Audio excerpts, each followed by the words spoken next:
শারদীয় দুর্গোৎসবের মহাষ্টমী।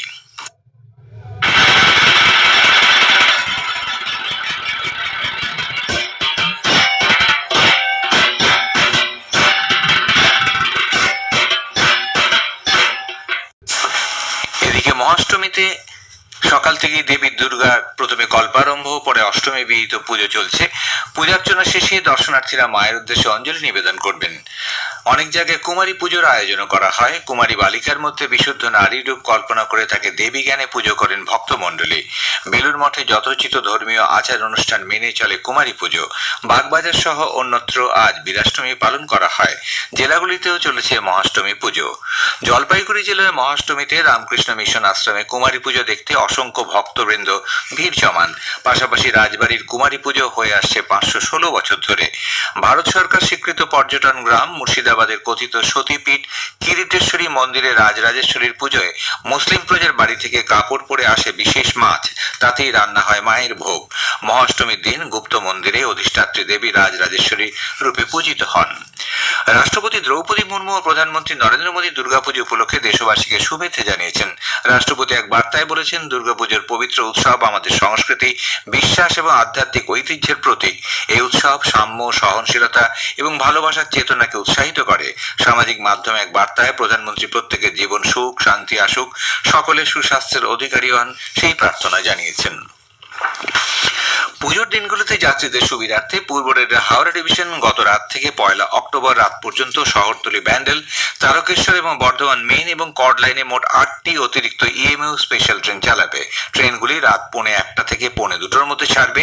এছাড়া দুর্গাপুজো উপলক্ষে 2রা অক্টোবর পর্যন্ত, লক্ষ্মী পুজোর জন্য 6 অক্টোবর এবং কালী পুজো উপলক্ষে আগামী 20 অক্টোবর বিকেল 3টে পর্যন্ত হাওড়া ডিভিশনের সমস্ত ইএমইউ লোকাল রবিবারের সময়সূচি অনুসারে চালানো হবে বলে রেল সূত্রের খবর। দর্শনার্থীদের সুবিধার্থে মেট্রো রেল তাদের বিভিন্ন রুটে পুজোর 3 দিন ভোর রাত পর্যন্ত বিশেষ ট্রেন চালাচ্ছে। নবমী পর্যন্ত শহীদ ক্ষুদিরাম ও দক্ষিণেশ্বরের মধ্যে দুপুর 1টা থেকে পরদিন ভোর 4টে পর্যন্ত আপ ও ডাউন মিলিয়ে মোট 246টি ট্রেন চালানো হচ্ছে।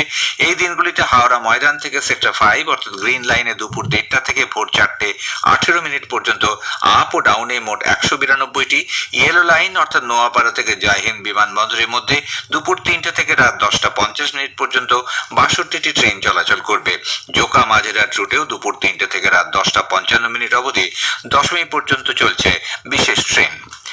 পঞ্চমীর দিন মেদিনীপুর বন বিভাগের চাঁদরা রেঞ্জের বাঘঘরা এলাকার জঙ্গলে হাতির আক্রমণে নিহত বৃদ্ধা পুতুল মাহাতোর পরিবার বর্গের হাতে গতকাল 5 লক্ষ টাকার চেক তুলে দিল মেদিনীপুর বন বিভাগের চাঁদরা রেঞ্জের আধিকারিকরা।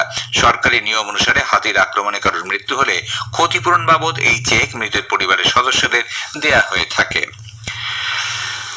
মুর্শিদাবাদের সাহেবনগরে 2020 সালে এনআরসি বিরোধী আন্দোলন চলাকালীন জোড়া খুনের ঘটনায় মূল অভিযুক্ত তৃণমূল কংগ্রেস নেতা তহিরউদ্দিন মণ্ডলকে গতকাল কলকাতার বিধাননগর থেকে গ্রেপ্তার করেছে জেলা পুলিশের একটি দল।